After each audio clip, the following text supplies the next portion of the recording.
Praise the Lord. आप सबको मैं आज आप सबका स्वागत करता हूँ इस पॉडकास्ट में, जहाँ पर हम बात करने जा रहे हैं hearing the voice of the father या हियरिंग गॉड्स वॉइस, जैसा भी आप इसे समझें। बट मैं समझता हूँ हमारे मसीह जीवन के अंदर प्रभु की आवाज़ सुनना और उस आवाज़ को सुन करके चलना बहुत ही ज़रूरी है। और कई बार मैंने ये सब्जेक्ट टीच किया है चर्च के अंदर, मीटिंग्स के अंदर। और एक जनरल क्वेश्चन जो लोग करते हैं और आप भी सोचते होंगे कि भैया हम तो प्रभु की आवाज़ सुन नहीं पाते, या भैया प्रभु की आवाज़ हमने आज तक नहीं सुनी और हमें नहीं पता कि हम इसे कैसे सुने। कई बार हमारे प्रोफेटिक स्कूल में जब बच्चे आते हैं या लोग आते हैं और वो जब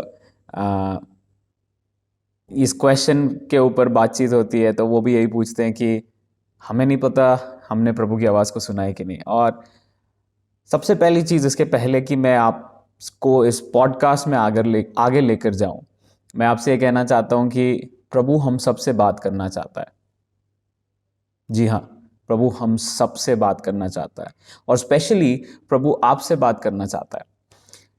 यूहन्ना की किताब उसका 10 अध्याय और उसका 27 वचन, जॉन चैप्टर 10 वर्स 27 में एम्पलीफाइड बाइबल ऐसा कहती है, The sheep that are my own hear my voice and listen to me. I know them and they follow me. Hindi Bible में कहता है कि मेरी भेड़ मेरा शब्द सुनती है, और नया ट्रांसलेशन देखेंगे तो मेरी भेड़ें मेरा आवाज को सुनती है। ये यीशु मसीह अपने चेलों के लिए कह रहे हैं। ये एक ऐसा चैप्टर है जहां यीशु मसीह फरीसियों से बात कर रहे थे और फरीसियों के मन के अंदर बहुत सारे सवाल थे। और उन सब सवालों के बीच में जब यीशु मसीह उनसे बात कर रहे होते हैं तो यीशु मसीह उनसे कहते हैं, मेरी भेड़ मेरा शब्द सुनती है। और फिर कहते हैं, मेरी भेड़ मेरा शब्द पहचानती है और मेरे पीछे पीछे चलती है। नाउ इंटरेस्टिंग ये है कि हम और आप यीशु की भेड़ें हैं, क्योंकि हम यीशु के साथ चल रहे हैं, हम यीशु को फॉलो करना चाहते हैं। डिसाइपल्स के लिए उसने बोला, चेलों के लिए उसने बोला मेरी भेड़ें। और मैं आपसे यही कहना चाहता हूं, आप और मैं यीशु की भेड़ें हैं जो उसको फॉलो कर रहे हैं और उसके पीछे पीछे चल रहे हैं। और हमसे ही वो कह रहा है, आज के कॉन्टेक्स्ट में, आज के दिन में हमसे ही वो कह रहा है कि जोशुआ पगारे जो मेरी भेड़ है, या आप जो उसकी भेड़ हैं, यीशु की भेड़ हैं, आप उसका आवाज सुन रहे हैं। इब्रानियों 1 से लेकर 3 के अंदर जब आप पढ़ते हैं तो वहां पर ऐसा लिखा हुआ है, in the past God spoke to our ancestors through the prophets at many times and in various ways. But in these last days, he has spoken to us by his Son, whom he appointed heir of all things and through whom also he made the universe. दूसरी आयत कहती है, in the last days, he has spoken to us by his Son. अंत के दिनों में, इन आखिरी दिनों में उसने अपने पुत्र के द्वारा हमसे बातचीत की है। बड़ी इंटरेस्टिंग बात है मेरे प्रियो।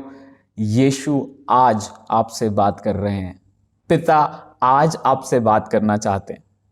यूहन्ना उसका 16, उसका 13 से 14 को जब आप 16 अध्याय का 13 से 14 जब आप पढ़ते हैं तो वहां पर ऐसा लिखा है कि जब पवित्र आत्मा आएगा वो तुम्हें सब सत्य में लेकर जाएगा। और उसके बाद कहता है कि वो अपने आप से कुछ ना कहेगा, लेकिन वो जो मुझसे सुनेगा वो तुम्हें आकर बताएगा। हिंदी बाइबल में लिखा है बताएगा, इंग्लिश बाइबल कहती है he will declare to you everything that he will hear from me. इसका मतलब यीशु मसीह मुझसे बात कर रहे हैं, पिता मुझसे बात कर रहे हैं, पवित्र आत्मा मुझसे बात कर रहे हैं। पवित्र आत्मा यीशु से सुनकर मुझे बता रहे हैं, यीशु पिता से सुनकर मुझे बता रहे हैं, और मैं पिता की आवाज सुन रहा हूं। अगर आप इस बात पर विश्वास कर रहे हैं कि आप पिता की आवाज नहीं सुन सकते, तो मैं ऐसा बोलूंगा कि ये एक झूठ है। शैतान कई बार छोटे छोटे झूठ हमारे मन में डाल देता है तुम पापी हो, तुम पिता की आवाज नहीं सुन सकते। ये छोटा सा झूठ, बहुत ही छोटा सा झूठ है, लेकिन ये छोटा सा झूठ हमें उस रिश्ते में जाने से रोक देता है, क्योंकि हम अगर किसी व्यक्ति की आवाज ही ना सुन सकेंगे तो उससे रिश्ता कैसे बनाएंगे।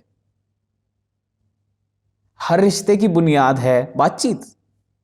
किसी भी जगह देखिए आप, हर रिश्ते के अंदर जब दो लोग एक दूसरे से बात करते हैं तो रिश्ता गहराइयों में जाता है। ऐसे ही पिता, यीशु और पवित्र आत्मा आपसे और मुझसे कॉन्स्टेंटली बात करना चाहते हैं। मैं एक छोटी सी प्रार्थना आपके लिए करूंगा, जहां पर मैं सिर्फ पिता से यह बोलूंगा कि ये झूठ पर अगर आपने विश्वास किया है कि आप उसकी आवाज नहीं सुन सकते, तो आज ये झूठ टूट जाए, पर पवित्र आत्मा आपके मन में ये सच्चाई को डाल दे, क्योंकि सच्चाई हमें आजाद करती है। वचन ऐसा कहता है। पवित्र आत्मा आपके मन में सच्चाई को डाल दे कि आप यीशु को सुन सकते हैं, आप पिता को सुन सकते हैं, आप पवित्र आत्मा को सुन सकते हैं। आइए हम प्रार्थना करेंगे। प्रभु, मैं ये मांगता हूं कि प्रभु हम सबकी आत्मिक कान, आत्मिक आंखें खुल जाएं, जहां पर हम यीशु को सुन सकें, जहां पर हम पिता को सुन सकें, जहां पर हम पवित्र आत्मा को सुन सकें, और इस रिश्ते में जो हम आपके साथ चल रहे हैं इस पृथ्वी के ऊपर, हम गहराई में चले जाएं प्रभु। आमेन, आमेन, आमेन। नाउ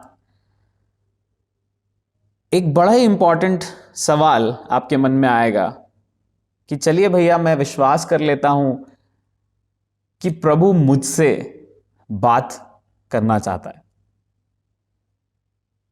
लेकिन प्रभु को तो मैंने आज तक देखा नहीं, प्रभु का साक्षात दर्शन शायद मुझे दूसरों की तरह नहीं हुआ, तो फिर कैसे प्रभु बात करता है। चलिए इसको एक बहुत सिंपल एग्जाम्पल से देखते हैं।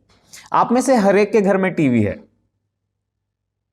या आप में से हर एक के पास हो सकता है मोबाइल हो जिसमें आप एफएम चला सकते हैं, या सिम कार्ड लगाकर उसमें नेटवर्क भी आता है। क्या आप उस एफएम के सिग्नल को देख पाते हैं? नहीं देख पाते। आपके मोबाइल के सिम कार्ड में जो सिग्नल ट्रैवल करके आ रहा है, क्या आप उसे देख पाते हैं? नहीं देख पाते। आपके टीवी के अंदर जो चित्र सैटेलाइट से आ रहे हैं, क्या आप उसे देख पाते हैं? नहीं देख पाते। लेकिन रिसीव होने के बाद एक आउटपुट दिखाई देता है टीवी के अंदर। रिसीव सिग्नल होने के बाद फोन के अंदर आवाज आती है जिसको आप सुन पाते हैं। ऐसे ही आत्मिक दुनिया में पिता हमसे बात कर रहे हैं। जैसे ही हम उनके साथ जुड़ जाते हैं, जैसे ही हम पिता के साथ, पवित्र आत्मा के साथ, यीशु के साथ जुड़ जाते हैं, हम उनकी आवाज को सुन सकते हैं।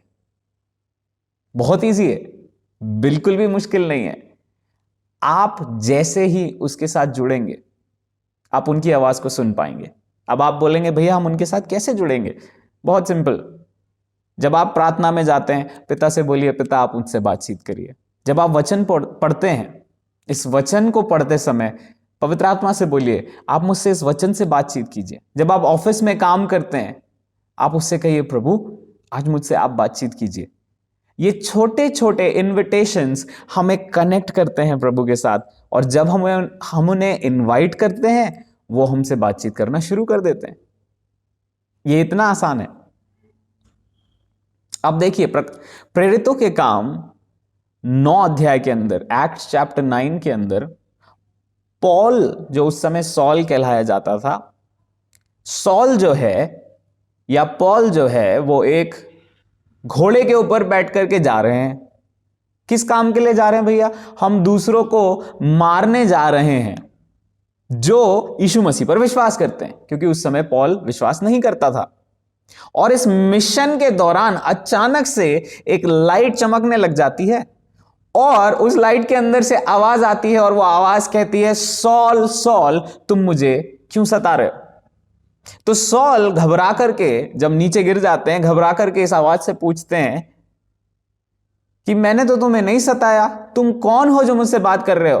तो वो उस लाइट में से आवाज आती है मैं यीशु हूं। नाउ पहली चीज जो इंपॉर्टेंट है, यहां पर सॉल या पॉल यीशु को नहीं ढूंढ रहा था, वो यीशु पर विश्वास करने वाले लोगों को मारने के लिए जा रहा था।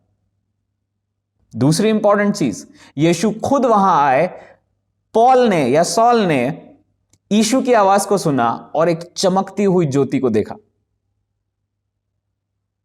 मैं भी एक समय 2009 की बात है, मैं भी एक समय सुसाइड करने के लिए गया था। और जब मैं सुसाइड करने की तैयारी कर रहा था, सोचा आखिरी इच्छा यह है कि ड्रम्स बजा लूं, क्योंकि म्यूजिक बहुत पसंद था। ड्रम्स बजाने जब बैठा तो अचानक से एक आवाज आई। उस आवाज में मैंने ये सुना कि जो तू करने चाह रहा है इसको मत कर। और मैं घबरा गया, मुझे लिटरली लगा शायद वहां कोई था जिसने मुझे ऐसा बोला। बट मुझे इतना कॉन्फिडेंस था कि छत पे आने के लिए एक ही दरवाजा था, नीचे, और उस दरवाजे को मैं बंद करके आया था। और छत पर एक ही कमरा था, इसका मतलब छत पर कोई और था ही नहीं। जब आप यीशु को नहीं भी खोज रहे थे, जब सॉल यीशु को नहीं भी खोज रहा था, जब मैं यीशु को नहीं भी खोज रहा था, तब आकर उसने हमसे बात की। तब आकर वो हमारे सामने अपने आप को प्रकट कर दिया और उसने हमसे प्यार किया, उसने हमसे बात की। और उसके कारण मेरा जीवन उस दिन पहली बार बच गया, नहीं तो मैं सुसाइड कमिट कर लेता।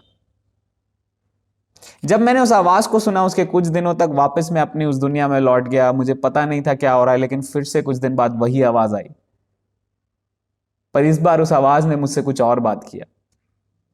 यह मेरा पहला एक्सपीरियंस था जहां पर मैंने शायद पवित्र आत्मा की आवाज को सुना था। क्योंकि अगर उस दिन वो आवाज नहीं आती, आज मैं आपके सामने यहां नहीं बैठा होता, आज मैं इस तरह वचन से आपसे नहीं बात कर रहा होता। लेकिन वो एक एनकाउंटर उसके साथ मेरे जीवन को बदल दिया। और मैं विश्वास करता हूं, जब आज प्रभु आपसे बात करेंगे, जब आप अपने बंद कमरे में होंगे, जब आप कुछ सोच रहे होंगे, अचानक वो आ जाएंगे, वो अचानक आ जाएंगे और आपसे बात करने लगेंगे। और मेरा पूरा विश्वास है कि प्रभु आपको ब्लेस करेंगे, प्रभु आपके जीवन के अंदर उन आशीषों को उंडेलेंगे जब आप उनकी आवाज सुनने लग जाएंगे। ये इम्पॉसिबल नहीं है मेरे प्रियो, ये पॉसिबल है। आइए हम प्रार्थना करें।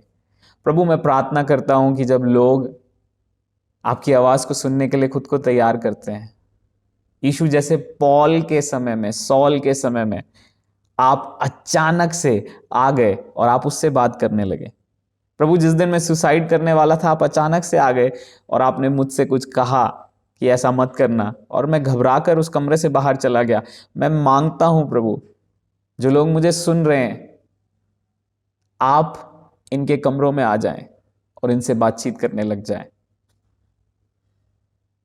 और आप अपने एक एनकाउंटर को, अपने रेवलेशन को इनको दें।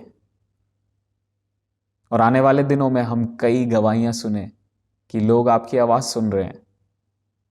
धन्यवाद प्रभु, यीशु के नाम से, आमीन।